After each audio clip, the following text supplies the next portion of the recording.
Hello Ride-On people, thank you for joining me. Today I'd like to give you 5 reasons why I hate the 2019 BMW R1250 GS Adventure. Coming in at number 5, the asymmetric headlights. It's really been the bane of the GS ever since they introduced the lopsided headlights way back in the day. And I guess it's kind of distinguishing against other vehicles that have a symmetrical layout. It's just a kind of quirky thing that BMW often do with their bikes, and I just don't get it basically, and it just looks a bit weird. It looks like a pterodactyl on acid. Number 5, asymmetric headlights. So number 4, it's that opposed twin layout. The boxer engine. Now in terms of servicing, it's quite nice. In terms of winter riding with those pots stuck out in the breeze, blowing warm air onto your legs, that's quite nice as well.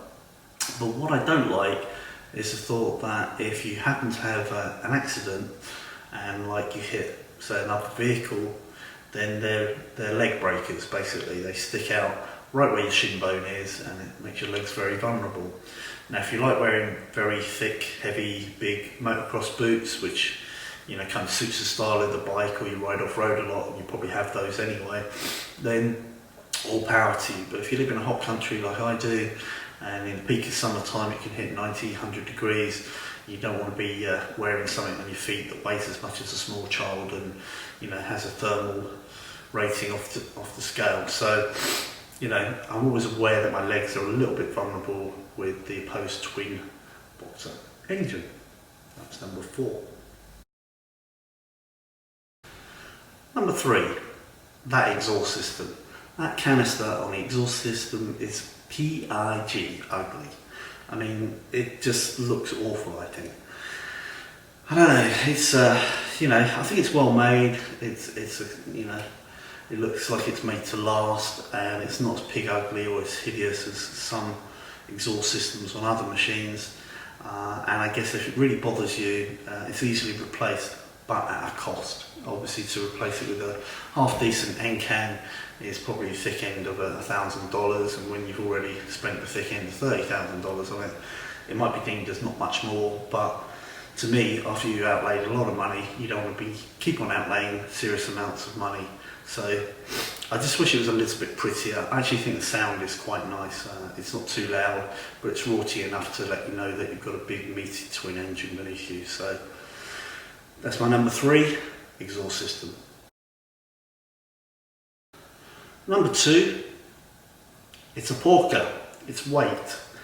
Now obviously, the more you put on bikes, ABS, traction control, big body work, huge 8-gallon tanks and auxiliary spotlights and racks and frames for panniers, and indeed panniers, and then you fill them up with stuff. Obviously it's going to get heavy, it's going to be like a pack mule, and there's really no way around that.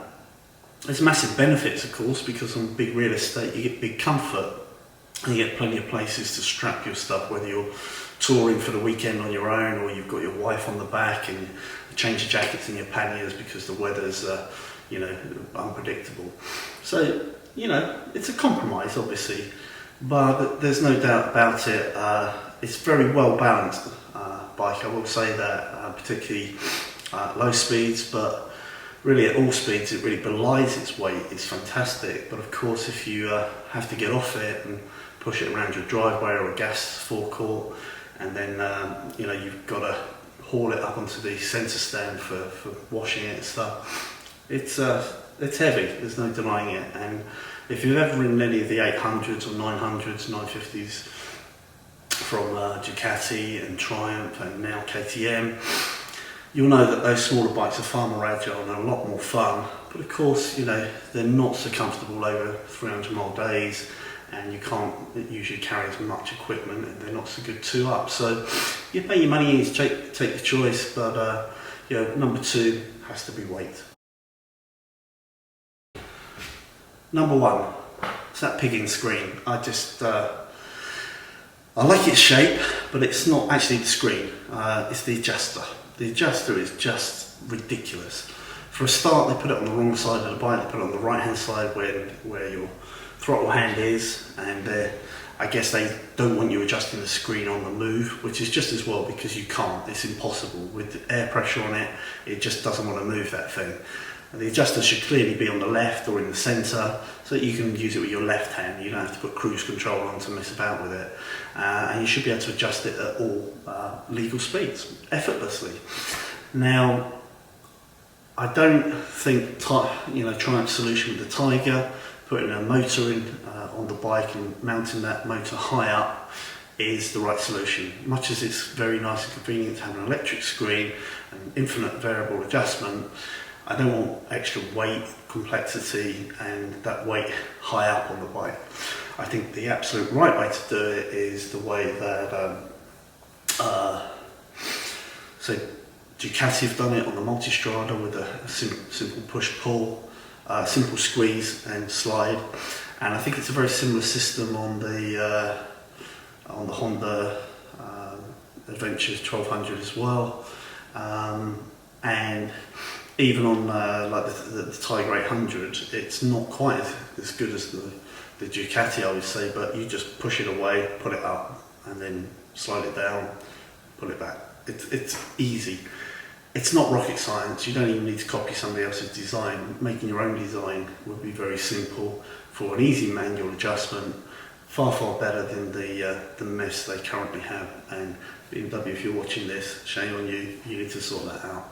Number one, screen adjuster. Well, I hope you enjoyed this video. I really appreciate all your feedback and support for the Ride On channel. I hope you're already a Ride On subscriber, but if not, please subscribe straight away. And last but not least, ride often, ride carefully, ride on.